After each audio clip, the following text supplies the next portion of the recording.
Hey, this is Matt. On today's episode of Driving Success, it's a follow-up to last week's episode where we talked about the importance of culture and core values. But today we get tangible, and I even share a very personal story of how I had to use company culture and core values to fix one of our hiring, which I thought was going to be a firing problem, but it turned out to be a great hiring opportunity, which you'll see in the episode how it plays out. But I'm going to give you some inexpensive ideas on today's episode of how you can stay invested in your core values and continue to beat the drum of core values and company culture so that you can radically change 90% of your management problems in your office through company culture and core values. I hope you enjoy this one. Do us a favor, leave us a comment, hit the like button, share it, subscribe. Just be part of our ecosystem and give us support for Driving Success podcast. I hope you enjoy this one.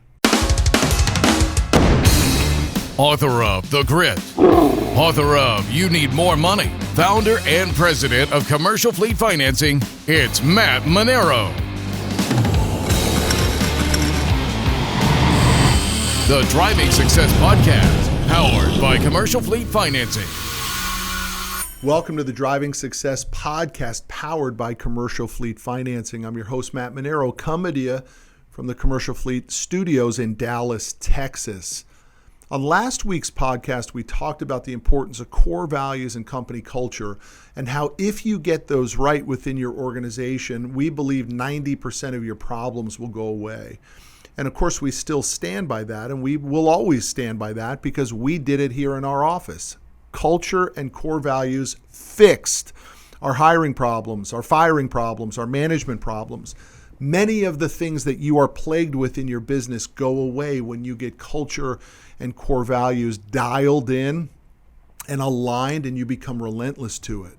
The challenge is, what are some of the ideas that you can do on the cheap?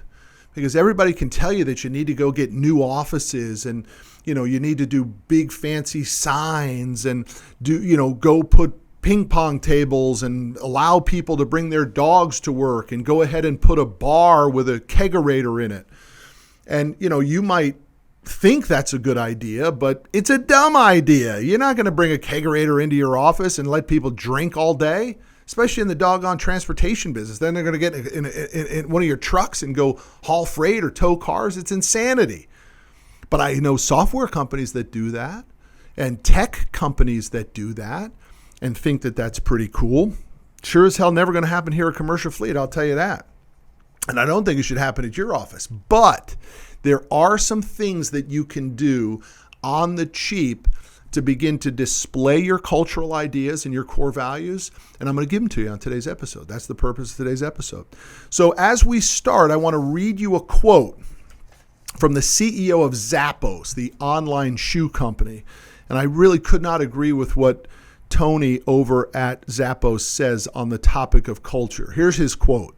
"Our number one priority is company culture. Our whole belief is that if you get the culture right, most of the other stuff like delivering great customer service or building a long-term enduring brand will just happen naturally on its own." That's exactly what happens. Culture and core values are an element of the language of business, and no one teaches the language of business. It is not taught to you in formal schooling. It's very rarely taught to you on social media. The gurus, the business gurus on social media are all lying to you and telling you how easy it is to be a drop shipper on Amazon and make, $10,000 a month. Business is hard. And this idea that the school of hard knocks is the school that you have to go to for your entrepreneurial journey is not correct. I did go to the school of hard knocks, and it cost me a decade. I wasted a decade because I never understood the language of business. On the topic of language, if you want to learn a new language, on average, it will take you 4 years. So if you want to learn Spanish, or you want to learn French, or you want to learn German, to master the language, it's a 4-year commitment. But yet most of us think that all we have to do is file corporation papers on LegalZoom.com and go ahead to Instaprint and get business cards created, and all of a sudden we're going to be a successful business. It doesn't work like that. That's why 50% of small businesses go out of business in their first 12 months, and 90% of small businesses go out of business in their first 5 years. 90% will never make their 5th year anniversary. It's the purpose for the podcast, Driving Success. We want to help you put real business strategies in place so that you can build a real business. So let's go and give you some ideas, growth culture ideas, cultural things that you can do that are not expensive. And I'm going to give you the range. We think these ideas can be implemented in your organization for less than $10,000 total. Now, if $10,000 is a big expense, I get it. So do $1,000 at a time, one a month for the next 10 months. Or go ahead and bite the bullet, stroke the check for 10 grand, take a weekend and do this stuff in your organization. And I promise you it will be one of the greatest returns on your investment that you can do. So let's talk about them one by one. Number one, visually update your space to reflect your core values. So once we get those 4 core values dialed in, go to the printer, give them the graphic design, and tell them to print you something big, like 5x5 vinyl, $150 from your printer. They'll deliver it to you a couple days later, and you stick it on the wall right by the entrance. So everyone who walks in, your employees, your management team, your customers, your vendors, your drivers, when they come into your organization, the first thing they see is something called core values. And guess what? Walk them over to it and read it to them and ask them to read it and tell them that we are going to become relentless to these things, so start to get comfortable with it. You know, I'll never forget a lunch that I had with one of our top performing salespeople. And this guy was a real pain in my butt.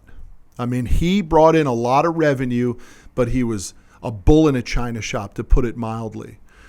And I remember I was just completely fed up with him. And I said, I'm going to take this guy to lunch, and I'm going to bust out the core values of the commercial fleet, and I'm going to see what he says about these core values. And if he tells me, the hell with your core values, I don't care about your core values, they're meaningless to me, I was going to fire his ass on the spot. I actually was kind of looking forward to it. So we go to lunch, we sit down. It's a little uncomfortable. You've been in those situations before where you got to have a tough conversation and it gets you a little worked up. And by the way, just in transparency, that's a natural feeling for you as the boss or the manager or the owner. But you need to be sensitive that the other person on the other side of the table is feeling the same way, right? So it's not just you feeling that way, the person you're about to have the tough conversation with. So you both should get a pat on the back for having the courage to show up. I busted out those core values and I said, hey, I want to talk to you about these core values. And he said, I'm so glad you want to talk about them. He says, I spent so much time digging into these core values and one of them doesn't make sense. And I was immediately just stopped in my tracks. I was completely thrown off my game. I was getting ready to blow this guy out because I figured he was such a horse's ass that he didn't care one bit about the core values. And I was wrong. He cared deeply about the core values. And one of the reasons he was becoming so frustrated and outspoken was because he didn't like one of the core values. He didn't think it aligned with who he was and what he was being asked to do at the company. And we were able to talk about it. We spent the entire lunch talking about it. I gave him my reasoning for creating that core value and why I understood where he was coming from. But when he heard my side and my version of that core value, he began to look at it completely differently. And he is still with our company today, and he is still one of our top guys. And while at times he's still a bull in a china shop, we actually support that behavior now. We think it's great that he feels that way and that he's so committed to the organization. And I was so impressed that he knew the core values backwards and forwards and had these opinions about it that it changed my opinion of him. That is an example of your hiring and firing problems going away when you get your core values dialed in. So I'm telling you to update your space. Go to the printer, spend $150, $200, get a big piece of vinyl, 5x5 with your company core values printed and stick it on the wall. Secondly, you want to begin to create an environment that keeps people in your office. That means the colors that you choose matter. The quality of the chairs that you buy matter. Do your salespeople have headsets, or do they have to pick the telephone up? Do your marketing people have speedy computers, or are they burning an hour every day waiting for videos to upload or download, for that matter? And I'm saying that as our video guys here in the office, because I know we just spent a lot of money on a new computer for you, because you were saying it's taking too slow, and we were saying, well, how long too slow? And you're like, 45 minutes to get this thing uploaded. And I'm like, well, wait a minute. If we're doing a couple videos a day and he's got to wait 45 minutes, guess what? That's a couple hours a day times 5 days a week. We're wasting a lot of hours because of the machine. Go get the new machine. But let me give you some crazy ideas. What if you put in a gym? We're moving to new offices. We're building a gym, a real gym in our new office. We do a boot camp here at Commercial Fleet 3 days a week, Monday, Wednesdays, and Thursdays, where we bring in a personal trainer and we work out in the parking lot for 30 minutes. It's a company benefit. The company pays. Some days we have 5-6 guys do the workout. Some days we have 1 or 2, but we've been doing it for 5 years. So what if you didn't want to build a gym, or you didn't want to pay for a personal trainer? What if you just put a treadmill in there? What if you literally took one of your small offices and went to Amazon and bought those cushiony floor things, and you put them in, and you went to Craigslist and you bought a treadmill for $250 and maybe even a set of dumbbells for $100, and you put it into the office, and maybe even put one of those water machines in with the 5-gallon drums in it. Somebody in your office, maybe you, will start to use that treadmill. And even if they don't, they will start to say, that's interesting, man. The company actually is moving in a different direction. Or maybe they say, the company cares about my health by putting in a gym. Or maybe they use it and lose 50 pounds and begin to feel incredible about themselves, and their energy goes through the roof and they're more productive at work. Right? Simple. That whole concept is done for less than $1,000, and it could make all the difference in the world. What about your hiring problem fixed by the gym? Having a hard time finding drivers. I'm having a hard time finding office people. I'm having a hard time finding salespeople. Well, do you think that people in great shape might be more disciplined and might be more in tune with success?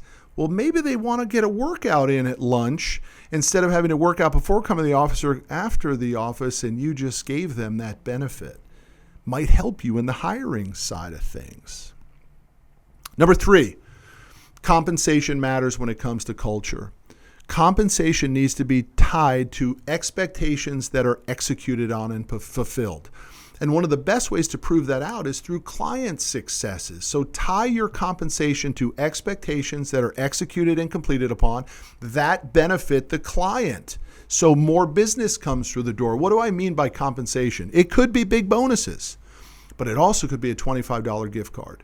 What about to the driver who got a review on Google for your company because they did such a wonderful job that the client went to Google and left you a 5-star review, and you gave the driver a $25 Starbucks gift card? Sometimes when the culture's dialed in, a $25 gift card might make your team work harder than a $250 bonus. I've seen it happen. The greats want to compete, and they really don't care whether they're competing for $25 or $250. They just want the prize. Number 4, we've touched on this before. You must hire and fire against your core values. The people that you have in your organization, the people that you've let through the front door, through the filter, who don't align with your core values, cause you the biggest problems. You know it.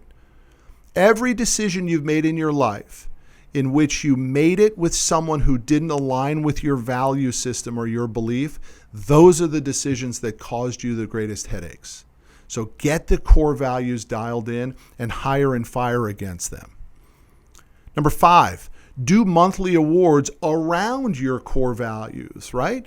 Do a Employee of the Month, give them a $25 gift card voted on by their fellow employees of someone who had a business practice that displayed the execution to your core values, okay? So one of the core values of Commercial Fleet is customer loyalty. So what happens if you give a $25 gift card when that customer that did their first tow or delivery with you last month came back? The salesperson won, the company won, the vendor won, and your culture won by rewarding that person for the customer loyalty, the repeat business, with a $25 gift card. Okay? Do more structured team events. We call it a scrum. It happens every Monday. We have department meetings with the groups as well. You need to do a scrum every week. We used to do it every day in here for 3 years. Every day we did the CFF morning scrum. You can even see it on our YouTube channel. I'm not proud of some of those episodes, though, because I was pretty harsh in a lot of those. I'm not that way anymore. They're an opportunity to get the team together, a new initiative, a contest, celebration, rewarding. It happens at the scrum. You need to bring your people together. By the way, what if you're saying, yeah, but my people are all over the country driving our trucks? What if you did a Zoom call and you just brought them in on a webinar, on a video webinar?